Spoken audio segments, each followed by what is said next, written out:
لا حول ولا قوة إلا بالله العلي العظيم. أعوذ بالله من الشيطان اللعين الرجيم. بسم الله الرحمن الرحيم. الحمد لله رب العالمين. الصلاة والسلام على سيدنا ونبينا وحبيب قلوبنا وطبيب نفوسنا وشفيع ذنوبنا جد الحسن والحسين بالقاسم محمد.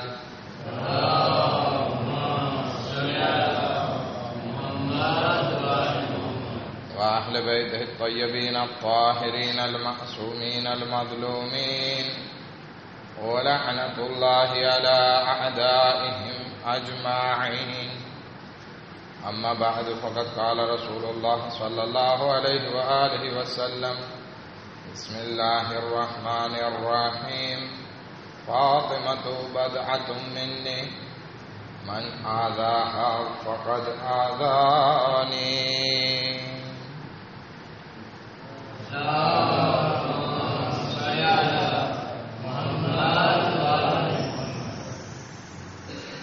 રસૂલ ખુદા સલ્લલ્લાહુ અલૈહિ વસલ્લમ ઇરશાદ ફરમાવે છે કે ફાતિમા મારો ટુકડો છે. જેણે ફાતિમાને અઝિયત પહોંચાડી એણે મને અઝિયત પહોંચાડી. રસૂલ ખુદા સલ્લલ્લાહુ અલૈહિ વસલ્લમ અવારનવાર પોતાની જિંદગીમાં જનાબે ફાતિમા ઝહરા સલામુલ્લાહ અલૈહાની ફઝીલત બયાન કરતા નજરે આવે છે અને દર વખતે એક અલગ રીતે એક બહેતરીન ફઝાઇલ ઉમ્મતની સમક્ષ રજૂ કરે છે. કારણ કે રસૂલ ખુદા સલ્લલ્લાહુ અલૈહિ વસલ્લમની નજર બહુ છેટે સુધી હતી કે મારી વફાત પછી મારી ઔલાદ સાથે આ ઉમ્મત સારો વર્તાવ નહીં કરે. માટે પૂરતી કોશિશ કરી કે ઇમામે અલી અલૈહિસ્સલામના પણ ફઝાઇલ બયાન કર્યા, જનાબે ફાતિમા ઝહરાના પણ ફઝાઇલ બયાન કર્યા, ઇમામે હસન અને ઇમામે હુસૈન અલૈહિમા સલામના પણ ફઝાઇલ લોકોની સમક્ષ રજૂ કર્યા. અને એટલે સુધી કે કુરાનની આયત પણ નાઝિલ થઈ: કુલ લા અસઅલુકુમ અલૈહિ અજરન ઇલ્લા અલ મવદ્દત ફિલ કુરબા. કઈ રસૂલ કહી દો કે આજે તમારી સમક્ષ રિસાલત પહોંચાડી એનું મને કઈ મહેનતાણું નથી જોઈતું, સિવાય કે તમે અહલે બેત મારી ઇતરત સાથે મોહબ્બત રાખો. શા માટે આ ફઝીલત રાખવાનો અથવા તો આ મોહબ્બત રાખવાનો, મવદ્દત રાખવાનો હુકમ રસૂલે ખુદા સલ્લલ્લાહુ અલૈહિ વસલ્લમ આપણને આપે છે? એનું કારણ પહેલું તો એ છે કારણ કે આ મોહબ્બત રાખવાથી, આ મવદ્દત રાખવાથી ખુદ ફાયદો આપણો છે. અને બીજું એ કે આ શખ્સિયત જે ખાનદાને રિસાલતમાં હતી એની ફઝીલત કાયનાતની તમામ વસ્તુ કરતા અફઝલ છે. કોઈ પણ ઇન્સાન, ચાહે નબી હોય, ચાહે ફરિશ્તા હોય, ચાહે ઇબાદત ગુજાર હોય, ચાહે શહીદ હોય, કોઈ પણ ઇન્સાન અહલે બેત અલૈહિસ્સલામની ફઝીલત સુધી નથી પહોંચી શકતો. અને ફઝીલત પણ બહેતરીન ફઝીલત હતી. જનાબે સૈયદા સલામુલ્લાહ અલૈહા પોતાના ઘરમાં જમવાનું પકાવી રહ્યા હતા. હવે ઇન્સાન જ્યારે શાક બનાવતો હોય તો લાકડ, સાણસી અથવા કપડાનો ઉપયોગ કરે કે ગરમ તપેલું ઉપાડવું અથવા તો ચમચાથી હલાવવું. પણ જનાબે ફાતિમા ઝહરા સલામુલ્લાહ અલૈહા ના સાણસીનો ઉપયોગ કરે છે, ના કપડાનો ઉપયોગ કરે છે. અને એ જે ગરમ બકોલી અથવા તપેલું હતું એને હાથથી જ ઉપાડીને મૂકવાની કામકાજ પ્રક્રિયા કરતા હોય છે. એ વખતે રસૂલે ખુદાની પત્ની આયશા ઘરમાં દાખલ થાય છે અને જનાબે સૈયદાને આ રીતે જોવે છે કે જનાબે ફાતિમા ઝહરા આગ ઉપર બળતા તપેલાને હાથથી ઉઠાવે છે અને હાથથી એમાં વસ્તુ નાખે છે. કોઈ પણ જાતનો સાણસી કે કપડાનો ઉપયોગ કરતા નથી, જાણે કે જનાબે સૈયદાને ગરમ નથી લાગતો. જલ્દીથી આયશા પોતાના પિતા પાસે જાય છે, અબુ બકર પાસે,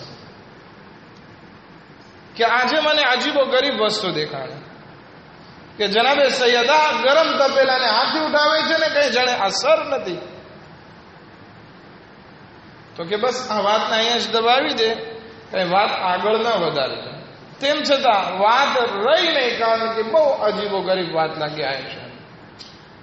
વાત જ્યારે ફેલાતી જાય છે, રસૂલે ખુદાના કાને પહોંચે છે. રસૂલે ખુદા મિંબર ઉપર જાય છે ફઝીલત બયાન કરવા માટે અને ફરમાવે છે કે મારી દીકરી જેનું નામ ફાતિમા છે, ફાતિમાનો મતલબ એ થાય છે કે આગથી દૂર.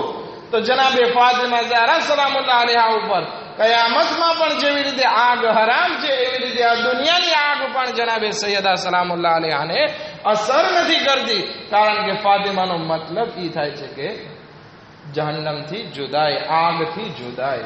જનાબે ફાતિમા ઝહરા વિશે રસૂલે ખુદા ફરમાવે છે કે ફાતિમા ઝહરા ઉપર દુનિયાની આગ પણ હરામ છે, માટે એના વાળ હોય કે એનું ગોશ્ત હોય એની ઉપર આગ અસર નથી કરતી. એક દરૂદ પડે મોહમ્મદ વ આલી મોહમ્મદ પર.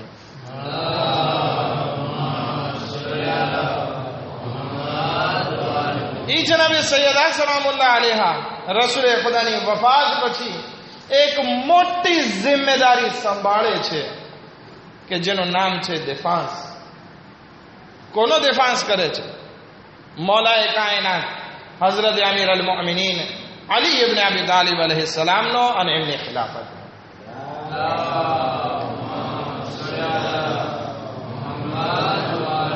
જનાબે સૈયદા સલામુલ્લાહ અલૈહા પોતાના ઘરમાં આવેલી ઓરતો અયાદત માટે મુહાજિર અને અંસારને એ લોકોને વાત કરે છે, તમે બરાબર ના કર્યું, અલીનો હક એમને ના આપ્યો. આ અલીનો હક હતો કે રસૂલે ખુદાએ અલીને ખલીફા બનાવ્યા હતા, તમે સકીફામાં જઈ અને બીજા કોઈને ખલીફા બનાવ્યું. અગર જો અલી ખલીફા બન્યા હોત તો આ હિદાયતના કારવાનને બહુ આરામથી લઈ જાય, હૌસે કૌસર સુધી પહોંચાડત, મીઠું ઠંડુ ચોખ્ખું પાણી પીવડાવત, જે પાણીમાં કોઈ દિવસ કમી વાકે નથી થતી. પછી જનાબે સૈયદા સલામુલ્લાહ અલૈહા ફરમાવે છે કે અગર જો અલીને ખલીફા બનાવ્યા હોત તો અલી નસીહત કરત, તમારી હિદાયત કરત.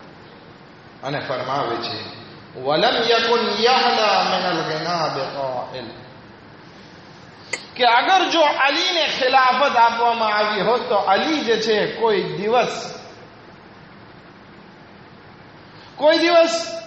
બૈતુલ માલથી પોતાની ઔલાદ માટે કોઈ દિવસ ભેગું ના કરત. આજે જમાનામાં બધા હુકુમતના ભૂખ્યા હોય છે, બસ મને હોદ્દો મળી જાય, મને ખુરશી મળી જાય. કારણ શું હોય છે? મોટું કારણ એ હોય છે કે હું અગર જો મિનિસ્ટર, નેતા, પ્રેસિડન્ટ બની જાઓ, ગામની અને દેશની વાત થાય છે, અગર જો હું આ પ્રેસિડન્ટ બની જાઉં તો મારું ઘર ભરાઈ જાય, હું આયશો આરામથી જીવી શકું, મારી ઔલાદની જિંદગી સુધરી જાય, એવી વાત હોય છે. પણ જનાબે ફાતિમા ઝહરા એ શરૂઆતમાં જ કહી દે છે અગર જો અલીને ખિલાફત આપવામાં આવી હોત તો અલી કોઈ દિવસ જે છે પોતાની ઔલાદ માટે દોલત ભેગી ના કરે, સિવાય કે એક યતીમની પરવરિશ કરવા વાળો, એને કેટલો અધિકાર હોય છે યતીમના માલમાંથી લેવાનો. એક માણસ યતીમની પરવરિશ કરતો હોય, યતીમ પાસે માલ હોય તો એને કેટલો ખાવાનો અધિકાર છે? જેટલો એને ભૂખ લાગી હોય અને પેટ ભરાય એટલું. દાખલા તરીકે એક રોટલી અથવા તો એક ઘૂંટ પાણી કે જેનાથી એનો પ્યાસ બુઝાવી શકે. અગર કફીલો જનાબે સૈયદા સલામુલ્લાહ અલૈહા આ મિસાલને લઈને આવે છે. અલી ભેગું ના કરત સિવાય કે એનું પેટ ભરવા માટે એક રોટલી અને પ્યાસ બુઝાવવા માટે એક ઘૂંટડું પાણી, એટલું જ અલી ભેગું કરત, બાકી કાંઈ શું ના ભેગું કરત.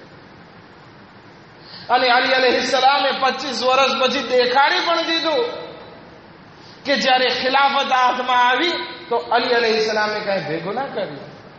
હતા કે એમનો ભાઈ જ્યારે આવે છે અકીલ કે મને બૈતુલ માલમાંથી આપો, મૌલા તમે તો મારા ભાઈ છો, આગનો અંગારો દેખાડ્યો અને કીધું કે આ હાથમાં રાખ અને જો કે આની ગરમી તું કેટલી સહન કરી શકે એટલા પ્રમાણમાં હું તને આપું. હા છે આલી હુકુમત હાથમાં આવવા પછી પણ કઈ ભેગું ના કર્યું, પરંતુ હુકુમત 25 વર્ષ પછી આવી કે જ્યારે એક મોટી તબદીલી, એક ઇન્હિરાફ, એક ગુમરાહી સમાજમાં ફેલાઈ ગઈ હતી. અગર જો સમાજમાં ગુમરાહી ફેલાઈ જાય પછી બહુ મહેનત પડે. એક ઝાડ આપણે વાવ્યું હોય, દરખ્ત આપણે ઉગાવ્યું હોય, અગર જો એ સીધું ઉગતું હોય અને પહેલેથી એની ચાવટ રાખવામાં આવે તો એ ઝાડ કોઈ દિવસ આડું નહીં જાય. પરંતુ જ્યારે એ ઝાડ આડું વયો ગયો અને પછી હવે આપણે એને સીધું કરવા બેસીએ પછી બહુ મહેનત છે. આ ઇસ્લામની હાલત પણ એવી જ થઈ. એવો ઇન્હિરાફ, ગુમરાહી ફેલાવી દેવામાં આવી આ 25 વર્ષ દરમિયાન કે પછી ઇમામ અલી અલૈહિસ્સલામને પણ બહુ મહેનત પડી.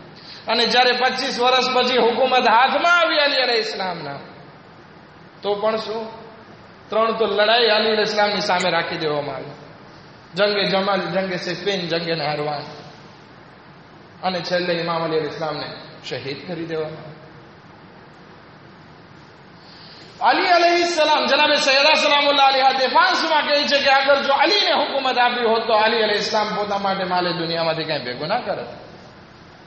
જ્યારે કે આપણે ખલીફાઓને જોઈએ, ત્રીજા ખલીફા ઉસ્માન એટલી દોલતનો, એટલો બૈતુલ માલનો બુરો ઉપયોગ કર્યો કે રસૂલે ખુદાની પત્ની આયશા આ બૈતુલ માલના ખરાબ ઉપયોગના કારણે કંટાળી અને મદીના છોડીને હજ કરવા માટે ચાલી જાય છે. તારીખ ગવા છે. અબુ મૂસા અશરી ઉસ્માનનો નજદીકનો હતો. એટલી દોલત આપી ઉસ્માને એને કે જ્યારે એના ઊંટ, એના શામો માલથી ભરીને જ્યારે ગામમાં દાખલ થતા તો માણસો બધા જોવા ઉભા રહે તો છેવટ સુધી ક્યાં સુધી ઊંટ છે એ દેખાતા નહોતા. અબ્દુર્રહમાન બિન ઔફ ઉસ્માને એટલી દોલત આપી. આ અબ્દુર્રહમાન બિન ઔફ કોણ છે? રસૂલે ખુદાના જમાનામાં એક રોટલીના ફાફા હતા. એક રોટલી પણ ખાવા માટે એની પાસે નહીં હતી. પણ ઉસ્માને દોલતનો ઢગલો એટલો કરી દીધો, પોતાના સ્વાર્થ માટે, પોતાને નજદીકના કારણે, કે જ્યારે અબ્દુર્રહમાન ઇબ્ન ઔફ મરે છે તો એના વારસામાં આ અબ્દુર્રહમાન બિન ઔફનો માલ તકસીમ કરવાનો હતો. તો એટલું સોનું અને જમીન હતી, એટલું સોનું એની પાસે હતું કે એ ગણી નહોતું શકાતું. એટલા સિક્કા હતા કે ગણી નહોતા શકાતા. માટે શું કરતા, એક તપેલું બકોલી લાવવામાં આવી અને ભરી ભરીને એક બકોલી તારી, એક બકોલી તારી, એક બકોલી તારી, એવી રીતે તકસીમ કરવામાં આવી. એટલી દોલત ભેગી કરવામાં આવી. અબુ સુફિયાન અને મુઆવિયા શું હતું એમની પાસે જ્યારે ફતેહ મક્કા થયું ત્યારે? કઈ નહીં, સામાન્ય હાલત હતી. પણ ઉસ્માનના જમાનામાં કેટલું ભેગું કર્યું. શામમાં હુકુમત બનાવી, એક મોટો પાલે બનાવી નાખ્યો. કસરે ઝર્દ, યલો હાઉસ અથવા ગ્રીન હાઉસ કહેવામાં આવે છે. આ બધું બૈતુલ માલના પૈસા. જનાબે સૈયદા સલામુલ્લાહ અલૈહા ઇશારો કરે છે મદીનાની ઓરતોને કે જો આ તમે બીજાને સોંપ્યું છે તો શું થવાનું છે તમારી સાથે? આ બૈતુલ માલનો લૂંટમાર થવાનો છે.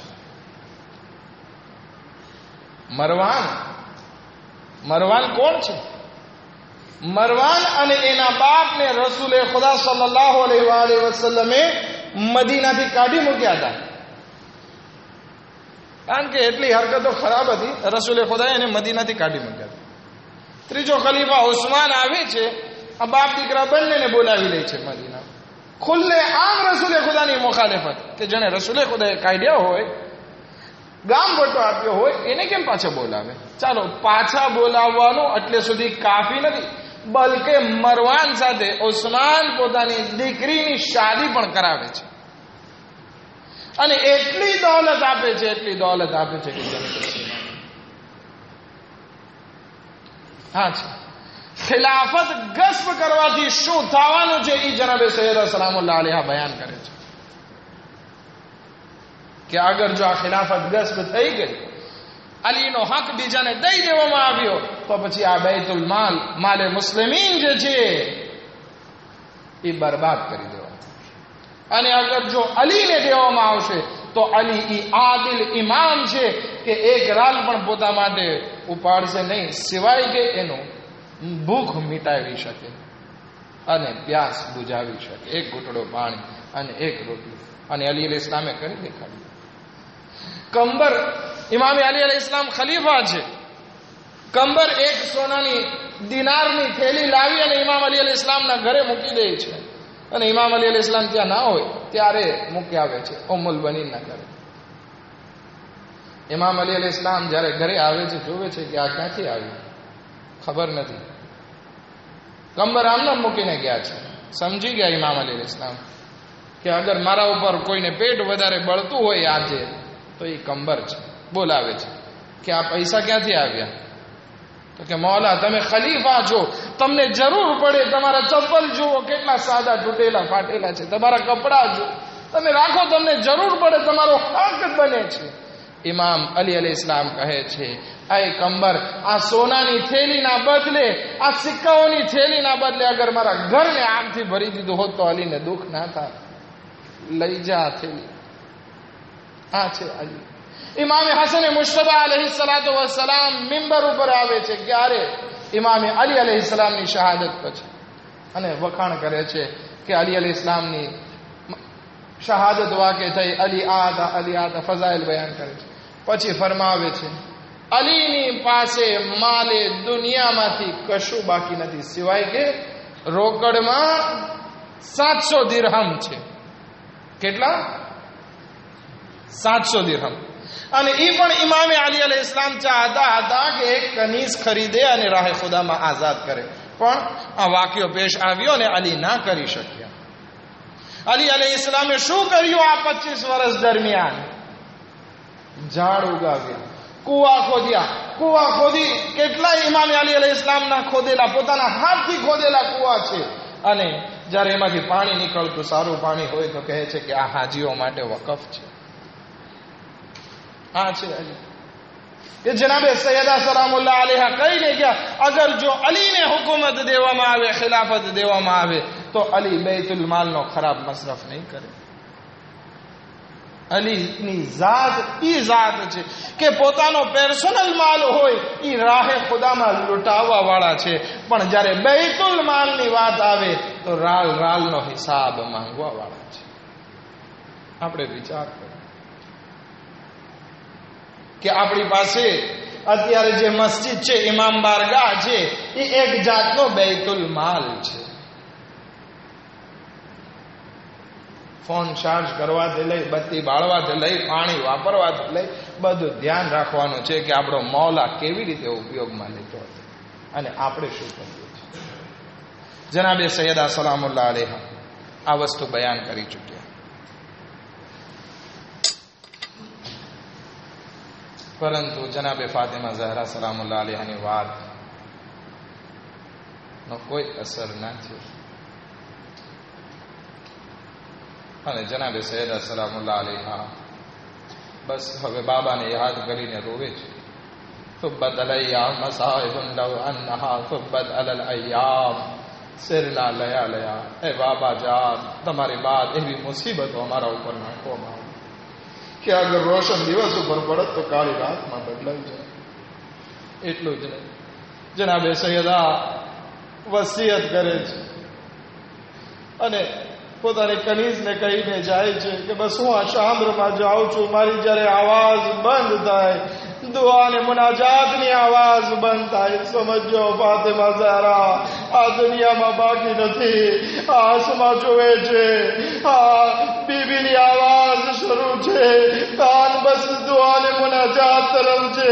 એક વખત એવું આવે છે કે ફાતિમા ઝહરાની આવાજ ધીમી થવા લાગી અને બસ આવાજ બંધ થઈ ગઈ. આસમાન જલ્દીથી રૂમમાં શામરમાં જાય છે. શું જોવે છે?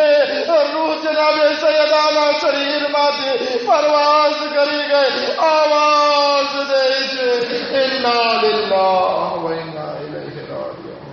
Reason because in the Taslim.